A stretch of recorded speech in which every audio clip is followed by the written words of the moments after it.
నమస్తే, welcome to NMMS classes conducted by T-SAT. గ్రామీణ ప్రాంతాల్లో ఉన్నటువంటి 8వ తరగతి విద్యార్థుల కొరకు ఈ స్కాలర్షిప్ అందరికీ అందించాలనేటువంటి ఒక ముఖ్య ఉద్దేశంతో ఈ కైండ్ ఆఫ్ కోచింగ్ అనేటువంటిది ఇవ్వడం జరుగుతుంది. సుమారు 100 ఎపిసోడ్లతో 50 ఎపిసోడ్లు మ్యాట్కు, మిగతా 50 ఎపిసోడ్లు శాట్కు కేటాయించబడ్డాయి. ఈ 50 ఎపిసోడ్లలో మ్యాట్లో ఇచ్చేటటువంటి అంటే మెంటల్ ఎబిలిటీ టెస్ట్లో ఇచ్చినటువంటి 90 ప్రశ్నలకు సంబంధించిన సుమారు 50 అంశాల గురించి డిస్కస్ చేయడం జరుగుతుంది. ఇందులో వెర్బల్, నాన్ వెర్బల్ అనేటువంటి 2 రకాలైన ప్రశ్నలు ఉంటాయి. సిరీస్ అనేటువంటిది అంటే letter series, number series, word series, classification, analogy, dice, finding missing character, mirror image, water image, clocks, calendar, arithmetical reasoning అంటూ సుమారు 26 రకాలైనటువంటి ప్రశ్నలు ఉంటాయి. ఇందులో భాగంగా మనం ఈ శీర్షికలో అర్థమెటికల్ రీజనింగ్ గురించి నేర్చుకోబోతున్నాం. అర్థమెటికల్ రీజనింగ్ అంటే ఈ అర్థమెటిక్ బేస్ పైన డిఫరెంట్ కాన్సెప్ట్స్ ఉన్నాయి మనకి కదా. Profit and loss, exponents, percentages, ఇటువంటి కాన్సెప్ట్స్ పైన ఈ రీజనింగ్ క్వశ్చన్స్ ఎలా వస్తాయి అనే అంశం పైన ఇక్కడ డిస్కస్ చేద్దాం. ప్రీవియస్ పేపర్లో ఇచ్చిన క్వశ్చన్లతో పాటు ఎక్స్పెక్టెడ్ క్వశ్చన్స్ కూడా డిస్కస్ చేస్తాను. సో ఉపాధ్యాయులు చేయవలసిన సహకారం ఏంటంటే ఇటువంటి ప్రశ్నల్ని బయట దొరికే బుక్స్ నుండి కలెక్ట్ చేసి విద్యార్థులకు డిస్కస్ చేస్తే డెఫినెట్గా పిల్లలు నీట్గా ఆ క్వశ్చన్స్ అన్నిటిని ఆన్సర్ చేసే అవకాశాలు ఎక్కువగా ఉన్నాయి. ఇప్పుడు ఒక క్వశ్చన్ చూద్దాం. In a parking lot, there are 2 types of vehicles, 2-wheelers and 4-wheelers. The total number of the vehicles in the parking lot is 200. When the number of the wheels of all the vehicles is counted, it is counted to be 580. Find the total number of the 4-wheeler vehicles in the parking lot. ఇది అడిగిన ప్రశ్న. అంటే ఒక parking లాట్లో, parking ఏరియాలో 2 రకాలైనటువంటి వాహనాలు ఉన్నాయి. అంటే 2-వీలర్స్, 4-వీలర్స్ అంటే బైక్లు, స్కూటర్లు అన్నీ ఒక రకం, అలాగే కార్లు, వ్యాన్స్, జీప్స్, ఇలా 4-వీలర్స్, 2-వీలర్స్ అనుకోండి. The total number of the vehicles in the parking lot is 200. ఆ పార్కింగ్ ప్లేస్లో 200 వెహికల్కి సరిపోయినటువంటి స్థలం ఉంది. When the number of the wheels all the vehicles is counted, it is counted to be 580. ఇప్పుడు ఏం చేసాం? ఓన్లీ వీల్స్ని కౌంట్ చేసాం. మొత్తం వీల్స్ని కౌంట్ చేసాం. వీల్స్ కౌంట్ చేస్తే 580 వచ్చాయి. Find the total number of the four wheeler vehicles in the parking lot. అయితే అందులో 4-వీలర్స్ ఎన్ని ఉన్నాయి అనుకుంటున్నారు.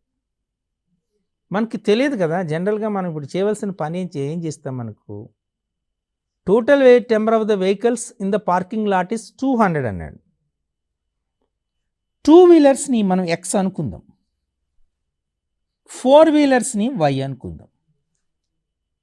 2-వీలర్స్ ఏమనుకున్నాం? ఎక్స్. మనకు తెలియదు కదా. Number of two wheelers is X, number of four wheelers is why.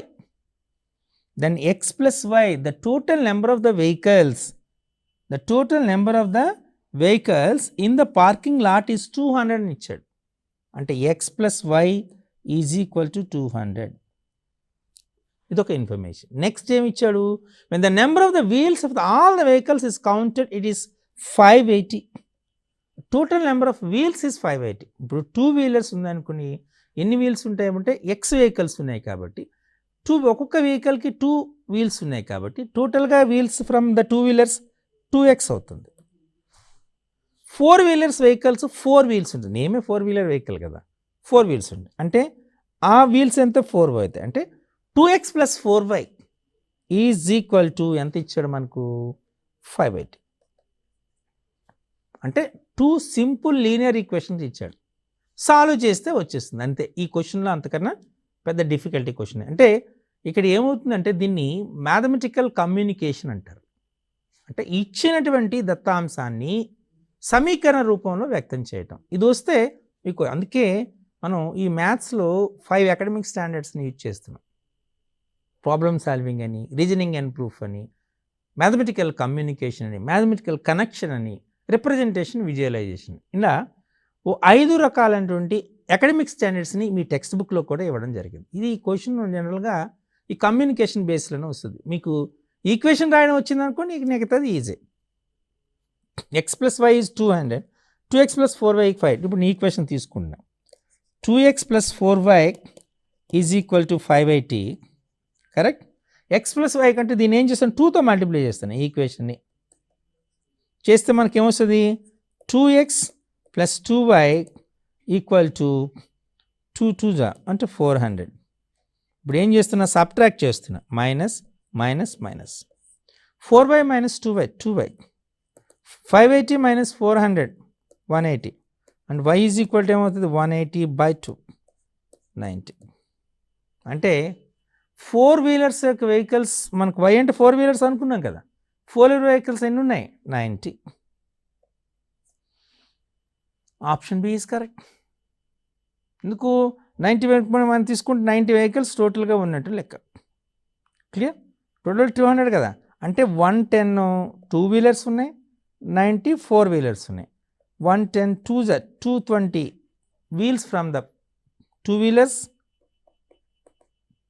94 360 from the 4 wheelers, total 580. సరిపోయింది కదా, డేటాకి సరిపోయింది. చూసారు, ఇక్కడ simple linear equations in 2 variables అనే కాన్సెప్ట్, ఇది కాన్సెప్ట్ నేమ్. మీరు జస్ట్ ఉన్న అకాడమిక్ స్టాండర్డ్ ఏంటంటే మ్యాథమెటికల్ కమ్యూనికేషన్. దీనిపైన కొన్ని సందర్భాల్లో క్వశ్చన్స్ జస్ట్ సింపుల్గానే ఉంటాయి, కానీ అవి ఆ కాన్సెప్ట్ మీకు వచ్చా లేదా అని చూసి ఇక్కడ క్లియర్గా మీకు ఎక్స్ప్లెనేషన్ ఇచ్చాను. Let the number of 2 wheelers is x, 4 wheelers is y, the total number of vehicles 200 means x + y = 200. Given total number of wheels is 580. So 2 wheelers, each one has 2 wheels, that is 2x. 4 wheelers, each one has 4 wheels, that is 4y. 2x + 4y is 580. Just by solving, I showed that solving, చూపించాను కదా, solve చేస్తే మనకు y = 90 వస్తుంది. అప్పుడు x = 110 అవుతుంది. అంటే number of 2 wheelers is 110 and the number of 4 wheelers is 90. Clear. Okay, now ఇంకొక question చూద్దాం. Find the number of triangles in the given figure. ఇందులో ఎన్ని ట్రయాంగిల్స్ ఉన్నాయి అని చెప్పాలి. ఎలా చేస్తారు ఇది? చెయ్యాలంటే దీనికి ఒక చిన్న సింపుల్ కాన్సెప్ట్ చెప్తాం. దీన్ని ప్రత్యేకంగా యొక్క శీర్షికనే ఏర్పాటు చేసాం, కౌంటింగ్ ద ఫిగర్స్ అనేటువంటిది. అందులో చాలా క్లియర్గా ఇచ్చాం. జస్ట్ ఇట్స్ అ రికాల్ ఉన్నదానికి. ఇప్పుడు మీ ఫర్ ఎగ్జాంపుల్ ఒక సింగిల్ తీసుకుందాం. సింగిల్ తీసుకుంటే మనం ఏం చేస్తున్నాము, డయాగ్నల్స్ని కట్ చేసాం. ఇలా ఎన్ని ట్రయాంగిల్స్ వస్తాయి చెప్పండి? This is 1, correct. This is 2, this direction, reverse డైరెక్షన్లో వెళ్ళండి. This is 3, this is 4, correct. Okay, next this one is 5, this is 6, this is 7, this one is 8. అంటే మీకు ఎన్ని ట్రయాంగిల్స్ వచ్చినాయి? 8 ట్రయాంగిల్స్ వచ్చాయి. ఒక స్క్వేర్ తీసుకొని, ఈ స్క్వేర్ తీసుకొని ఆ స్క్వేర్ యొక్క డయాగ్నల్స్ తీసుకుంటే వచ్చిన ట్రయాంగిల్స్ అని 8 వస్తాయి. ఈ కాన్సెప్ట్ మీకు ఐడియా వస్తే ఇక్కడ ఎన్ని ట్రయాంగిల్స్ వచ్చాయి? 8 ట్రయాంగిల్స్ వస్తాయి. ఇక్కడ ఎన్ని ట్రయాంగిల్స్ వస్తాయి? 8 ట్రయాంగిల్స్ వస్తాయి. ఇక్కడ ఎన్ని ట్రయాంగిల్స్ వస్తాయి? 8 ట్రయాంగిల్స్ వస్తాయి. అంటే 8 + 8 + 8 32 ట్రయాంగిల్స్. 8 + 8 + 24. అంతేనా? అయిపోయిందా? ఇప్పుడు consider the whole figure consider చేయండి. ఇదొక ట్రయాంగిల్ 1, ఇదొక ట్రయాంగిల్ 2, అంటే +2. ఈ డైరెక్షన్లో, రివర్స్ డైరెక్షన్లో మీన్స్ టాప్ టు బాటమ్ 1 2 అంటే 2 వచ్చింది. అంటే 8 + 8 + 8 + 2 + 2 24 + 2 26 + 2 28.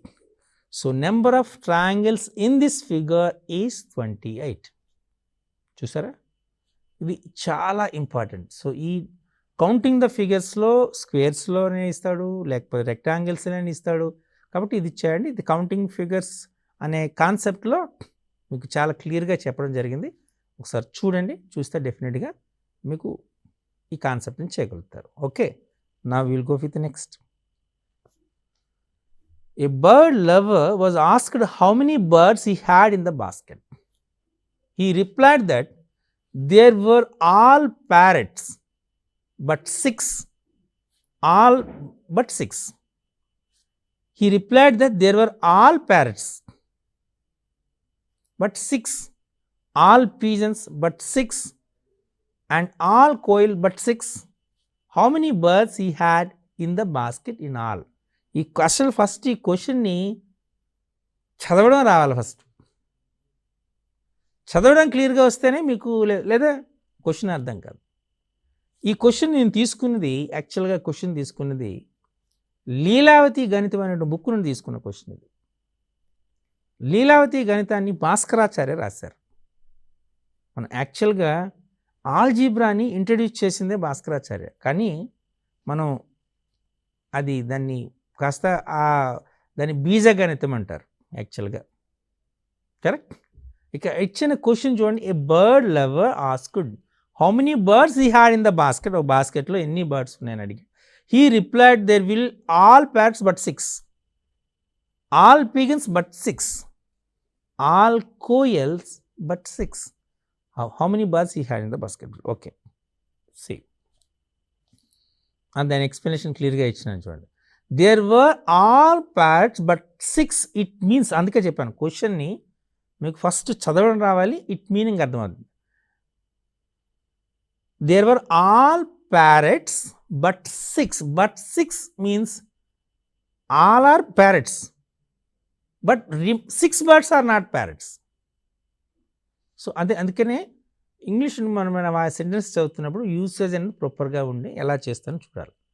All parrots but 6 means 6 birds were not parrots. అంతేనా? వాడు చెప్పినట్టు ఏంటి, ఉన్నవన్నీ ప్యారెట్సే కానీ 6 మాత్రం కావు అని అంటాడు. అక్కడ ఇంకేం చెప్పాడు మనకి, అక్కడ వాటితో ప్యారెట్స్తో పాటు ఇంకేమున్నాయి, పీజన్స్, కోయల్స్ ఉన్నాయి. అలాగే సేమ్ సెంటెన్స్ వాడాడు. All pigeons but not quails but 6 అన్నాడు. ఆల్ కోయల్స్ బట్ 6 అంటే ఇక్కడ ఇచ్చినటువంటి అర్థం ఏంటి, number of parrots number of quails is equal to 6. అంతేనా? అలాగే number of parrots and number of pigeons is 6. మీకు అర్థమైందా? ఉన్న బర్డ్స్ తీసుకున్నాడు, ఎన్ని బర్డ్స్ ఉన్నాయో మనకు తెలియదు. ఈ మొత్తం ఉన్న ఈ బాస్కెట్లో తీసుకుని అన్ని ప్యారెట్స్ అని చెప్పాడు, కానీ 6 మాత్రం ప్యారెట్స్ కాదన్నాడు. సేమ్ సెంటెన్స్ ఇంకో sentence, all are pigeons but not 6. అంటే పీజన్స్ మిగతావి ఏమవుతాయి, ఆ 6 అనేటువంటి ఏమవుతాయి, ఫస్ట్ సెంటెన్స్లో ప్యారెట్స్ మిగతా పీజన్స్ అండ్ కోయల్స్ ఉన్నాయి. అంటే number of pigeons and number of quails is 6. అలాగే number of parrots and number of quails is 6. అలాగే number of pigeons and number of quails is 6. అంటే ఈ కాంబినేషన్ ఏబిసి అనుకున్నారు, ABC అని తీసుకున్నారు. ఏ అంటే నెంబర్ ఆఫ్ ప్యారెట్స్, బి అంటే number of pigeons and number of C అంటే number of koels. ఇక్కడ ఇచ్చినటువంటి B plus C is equal to 6. a plus b is equal to 6 and a plus c is equal to 6. అంతేనా? ఈ 3 add చేయండి. 3 add చేస్తే ఏమొస్తుంది మనకి, 2 times of a plus b plus c is equal to 6 plus 6 plus 6. 6 plus 6 12, 12 plus 6 is 18. అంటే a plus b plus c is equal to 18/2, 9. a plus b plus c అంటే అన్నీ కలిపి ఎన్ని ఉన్నాయి, 9 ఉన్నాయి. All birds is 9. అంతేనా? All birds 9 అయినాయి. ఇప్పుడు ఫస్ట్ దాన్ని తీసుకోండి, ప్యారెట్స్ ఎన్ని ఉన్నాయి, రిమైనింగ్ ప్యారెట్స్ని తీసేసి రిమైనింగ్ 6 అన్నాడు కదా. అలాగే ప్రతిదీ తీసుకుంటే ఈచ్ వన్ 3 అవుతుంది. Observe, number of parrots is 3, number of quails is 3, number of pigeons is 3, total 9. Clear? చూసారా ఎంత బ్యూటిఫుల్ క్వశ్చన్. కాబట్టి క్వశ్చన్ కూడా మంచి క్వశ్చన్స్ ఇచ్చారు. ఈ క్వశ్చన్స్ని మనం సాల్వ్ చేస్తే ఈజీగా చేయొచ్చు. Okay, next, a girl is counted in the following way on the finger of her left hand తీసుకున్నారు. She started by calling the thumb is 1, index finger is 2, middle finger is 3, ring finger is 4, little finger is 5. ఇది మనకు చెప్పినటువంటిది. అర్థమైందా? Left hand తీసుకున్నారు, left hand తీసుకొని numbers ఇచ్చుకున్నారు. Thumb is 1, index finger is 2, middle finger is 3, ring finger is 4 and the little finger is 5. Okay, ఇప్పుడు reverse ఆర్డర్లో వెళ్ళాడు, రివర్స్ దాంట్లో వెళ్ళాడు. ఏం చెప్పారు? And reverse direction calling the ring finger is 6. ఇప్పుడు రివర్స్ ఆర్డర్లోకి వెళ్ళి 5 వరకు అయింది కదా, and then reverse direction calling ఈ ring finger 6, middle finger is 7, index finger is 8, thumb finger is 9 and little finger is 10. Okay, so ఈ డైరెక్షన్లో వెళ్తూ ఉన్నాడు. అంటే మీకు ఏమొస్తుంది జాగ్రత్త క్లియర్గా చూస్తే కౌంట్ నెంబర్స్. ద థంబ్కి ఏమొస్తుంది చూడండి, ఫస్ట్ అడిచే డైరెక్షన్ చూడండి, థంబ్ నెంబర్స్ ఏమొస్తాయి చూడండి. థంబ్ నెంబర్ ఏమొస్తుంది చెప్పండి నాకు. ఇది 1, 1, 2, 3, 4, 5, 6, 7, 8, 9. అంటే ఫస్ట్ టైం కౌంట్ చేసినప్పుడు 1 వచ్చింది, నెక్స్ట్ టైం వచ్చినప్పుడు 9 వచ్చింది. 9 వచ్చిందా? అయిపోయింది. నెక్స్ట్ ఏం రావాలి మనకు వచ్చేటప్పటికి 10, 11, 12, 13, 14, 15, 16, 17 వస్తుంది. నెక్స్ట్ 25 వస్తుంది. అంటే ఏమొస్తుంది ఇక్కడ? ఇంక్రీజ్డ్ బై 8 వస్తుంది. అంటే మనకు ఇచ్చినటువంటి నెంబర్ ఏ ఫామ్లో ఉంటుంది? 8n + 1. It is in the form of 8n + 1. Correct? 8n + 1 ఫామ్లో ఉంది. Where n = 1, 2, 3 here. మనకు కావాల్సింది ఏం నెంబర్ ఇచ్చాడు చెప్పండి నాకు. ఇచ్చిన నెంబర్ ఏమి ఇచ్చాడు? Counted up to 1995. She ended the counting figure which number it is. 1995కి ఇచ్చాడు. ఈ మాత్రం తెలిస్తే మీకు 1994 when you consider 1994, 249 into 8 plus 2, 249 8s up. 249 8s మీరు తీసుకున్నారనుకోండి 1992 plus 2 1994. సో 1994 వచ్చింది. కాబట్టి మనకి ఏం కావాలి ఇప్పుడు? నెక్స్ట్ దానికి ఇప్పుడు మనం కంటిన్యూ చేయవలసింది 1994 అంటే ఇది 8n + 1 ఫామ్లో కావాలి. కాబట్టి 249 into 8 + 1 వేస్తే 1993 వస్తుంది. కరెక్ట్? మనకేమో 1995 ఇచ్చారు. సో 1995 ఇచ్చారు కాబట్టి సో 1993 అనేటువంటిది మనకు అయింది. 1994 అనేటువంటిది తీసుకుంటే టు బి ఇండెక్స్ ఫింగర్, ఇది ఇండెక్స్ ఫింగర్ అవుతుంది. దీన్ని తంపగా వదిలేయాలి కదా, index finger. Next 1995 will be middle finger. So మనకు క్లియర్గా ఇప్పుడు వచ్చినటువంటిది 1995 అని ఏ ఫింగర్ అవుతుంది? మిడిల్ ఫింగర్ అవుతుంది అనే విషయాన్ని మనం గమనించాలి. చూసారా? ఇలా క్వశ్చన్స్ అనేటువంటివి చాలా బ్యూటిఫుల్గా ఇస్తారు. ఆ క్వశ్చన్స్ అన్ని జాగ్రత్తగా గుర్తుపెట్టుకుని మనం చేయాలి. ఓకే, ఇప్పుడు మనం ఒక క్వశ్చన్ చూద్దాం. ఇచ్చినటువంటి question. Okay, 3 power a = 4, 4 power b = 5, 5 power 6 c = 6, 6 power d = 7, 7 power e = 8, 8 power f is equal to 9. Okay, then what is a, b, c, d, e, f? This is a question. ఇచ్చినటువంటి 3 power a equal to 4, 4 power b equal to 5, 5 power c equal to 6, 6 power d equal to 7, 7 power e equal to 8, 8 power f equal to 9. What is a, b, c, d, f? The product అడిగాడు. ఇక్కడ ఏమిచ్చా 3 power a equal to 4 ఇచ్చాడు కదా. So నేను ఇప్పుడు ఏం చేస్తున్నాను, reverse ఆర్డర్లో తీసుకుంటున్నాను. 8 power f is equal to 9. Correct. 8 అంటే ఏంటి, 7 power e, 7 power e whole power f equal to 9 అంటే 3 square. అంటే 7 power ef is equal to 3 square. Correct. Because a power m whole power n is equal to a power m1. What is 7 here? 7 is 6 power d. 6 power d whole power ef is equal to 3 square. అంటే 6 power def is equal to 3 square. Okay. What is 6 here? 5 power c. 5 power c whole power def is equal to 3 square. 5 power c def is equal to 3 square. What is 5 here? 4 power b.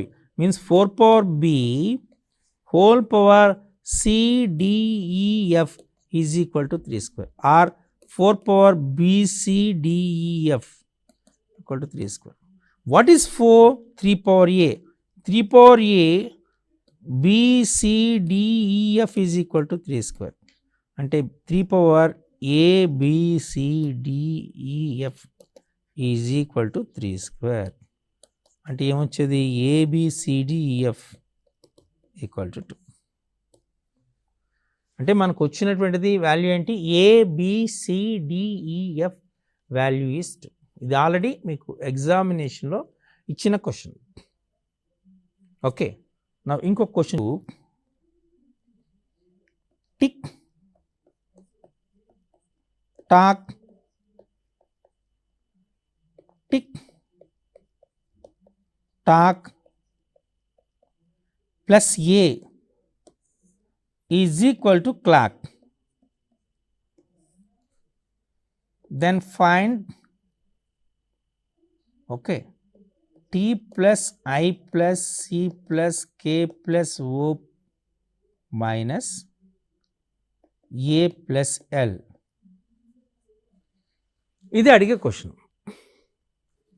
Tick plus talk plus tick plus talk plus A is equal to clock.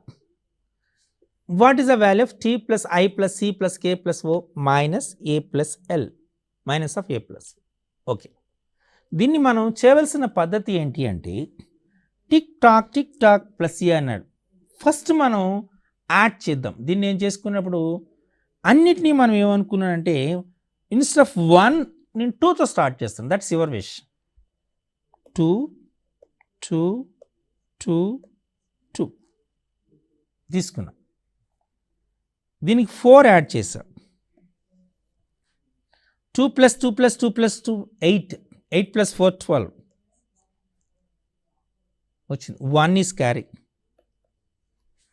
సరిపోయింది కదా. మన కే రావాలి. కే plus కే plus కే plus కే plus ఏ వేస్తే కే రావాలి. Is it clear? ఇక్కడ మనం ఎందుకు చేస్తున్నామంటే చాలా జాగ్రత్త. మీరు 1 అనే తీసుకోవచ్చు. ఇప్పుడు 1 తీసుకున్నాను, 1 1 1 1 తీసుకుంటే 4 1 4 వస్తుంది. అప్పుడు ఏ ఏం తీసుకోవాలి, నేను 7 తీసుకోవాలి. 7 తీసుకుంటే ఇప్పుడు 4 ప్లస్ 7 11 అవుతుంది. కాబట్టి 1 ఇక్కడ 1 క్యారీ అవ్వాలి. ఈవెన్ 3 తీసుకున్నారనుకోండి, 3 3 3 3 అంటే 4 3 12 12 కాబట్టి ఇక్కడ 1 తీసుకోవాలి. 12 ప్లస్ 3 13. సో 3 వేసుకుని 1 క్యారీ. అక్కడ మనం ఏం తీసుకుంటామో అనేటువంటిది చాలా జాగ్రత్తగా అబ్జర్వ్ చేయాలి. Is it clear? Okay, now come to the next one. C 2 అయిపోయింది, 4 అయిపోయింది. కాబట్టి ఈసారి నేను సి వాల్యూని 3 తీసుకుంటున్నాను. 3 3 3 3 3 3 3 3 తీసుకున్నాం. అంటే మనకి ఎంత వచ్చింది, మనకు 12 వచ్చింది. పైన 1 ఉంది కదా, 13 సరిపోయింది. చూసారా?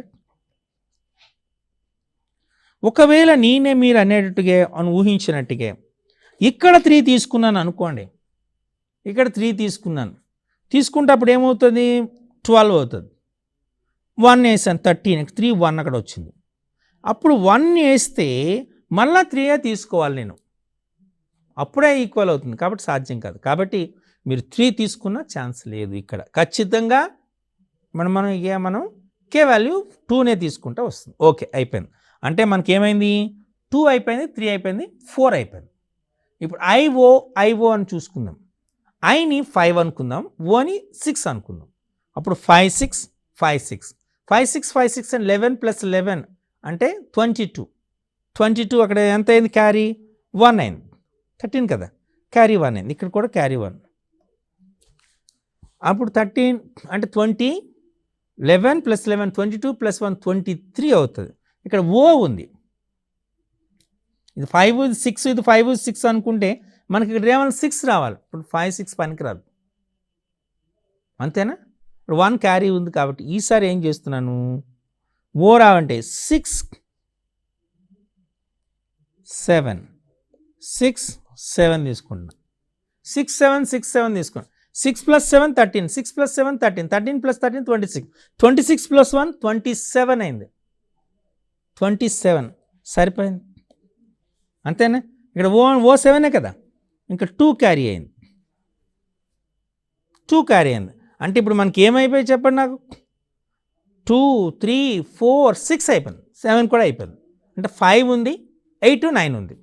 ఇప్పుడు 5 తీసుకున్న అన్ని 5 5 5 5 20 20 + 2 22, CL 22. కానీ C 30 రావాలి కదా, 3 కదా, C అంటే 3 కదా, 30 రావాలి. అంటే 5 రూల్డ్ అవుట్. 8 9 ఉన్నాయి. 8 8 8 తీసుకున్నాం. 8 8 8 అని తీసుకున్నాం. అప్పుడు 8 8 8 తీసుకుంటే ఏమవుతుంది చెప్పండి నాకు. 8 8 8 తీసుకుంటే 32, 32 + 2 34. ఓకే, 34 అంటే ఆల్రెడీ A4 వచ్చేసింది కదా, పనికిరాదు. ఇంకా ఓన్లీ ఆప్షన్ ఏముంది, 9 9 9 9 9 36 + 2 38. సరిపోయిందా? కాబట్టి ఇక్కడ మనం చూస్తే ఈ క్యాలిక్యులేషన్లో టీ వాల్యూ ఎంత 9, ఐ వాల్యూ ఎంత 6, సి వాల్యూ ఎంత 3, ఓ వాల్యూ ఎంత, ఓకే, కే వాల్యూ ఎంత 2, ఓ వాల్యూ ఎంత 7, మైనస్ ఏ ప్లస్ ఎల్, ఏ వాల్యూ ఎంత 4, ఎల్ వాల్యూ ఎంత 8. 9 + 6 15, 15 + 3 18, 18 + 2 20, 27, 27 - 15 అంటే 27 - 12 అంటే 15 ఆన్సర్. చూసారా, ఇలా టిక్ టాక్ అనే క్వశ్చన్లో మనకు ఫైనల్గా వచ్చిన ఆన్సర్ 15. ఇది టేబుల్, ఇది మన క్యాలిక్యులేషన్. ఓకే, ఇప్పుడు నెక్స్ట్ ఇంకొక దాన్ని చూద్దాం. సింపుల్గా అడుగుతున్నాడు, ABC into DEF 132. Okay, ABC into 999 is equal to DEF 132. ఇది అడిగినటువంటి. What is A + B + C minus D + E + F? ఇది అడిగిన క్వశ్చన్. ఈ క్వశ్చన్ మనం చేయాలంటే మనం చేయవలసింది అంటే ABC కదా, దీన్ని రాస్తున్నాం. ఎలా చేస్తుంటే ABC ఇంటూ 999ని 1000 - 1గా రాస్తున్నాం, అంతేనా? 1000 - రాస్తే ఏమొస్తుంది మనకు, ABC into 1000, ABC 1000 minus ABC is equal to DEF 132. ఇప్పుడు మనం ABC 1000లో నుండి 10లో తీస్తే 2 వచ్చింది. అంటే మనకేమవుతుంది, C విల్ బి 8, ఇక్కడ 9 అవుతుంది. 9 - B = 3 means B is equal to 6. ఇక్కడ 9 - A = 1, so A is equal to 9 - A 8. అంటే ఇది ఎంత అయింది, 868,000 మైనస్ 868 132. అంటే ఇక్కడ 1 7 6 7 8 అంటే DEF ఈజ్ 867, ABC ఈజ్ 868. అంటే మనకు అడిగింది ఏంటి, A + B + C minus of D + E + F. అంటే 8 plus 6 plus 8 minus 8 plus 6 plus 7 ఇది 14 minus 8 14 plus 8 22 minus 21 which is 1. Answer is 1. Clear? ఈ రకంగా మనకు ఎగ్జామ్లో ఈ అర్థమెటికల్ ఆపరేషన్స్ రీజనింగ్ మీద ఎక్కువగా క్వశ్చన్స్ అడిగే ఛాన్స్ ఉంది. సో ఈ శీర్షికల్లో మీకు పాత ప్రశ్నాపత్రాల్లో ఇచ్చిన క్వశ్చన్లు మరికన్నా సిమిలర్ కైండ్ ఆఫ్ క్వశ్చన్స్ కూడా డిస్కస్ చేశాను. ఈ క్వశ్చన్స్ అన్నీ మీరు జాగ్రత్తగా ప్రాక్టీస్ చేసి మరికొన్ని క్వశ్చన్స్ కూడా ప్రాక్టీస్ చేస్తే డెఫినెట్గా అర్థమెటికల్ రీజనింగ్లో వచ్చే క్వశ్చన్స్ అన్ని మీరు ఆన్సర్ చేయగలుగుతారు. నమస్తే.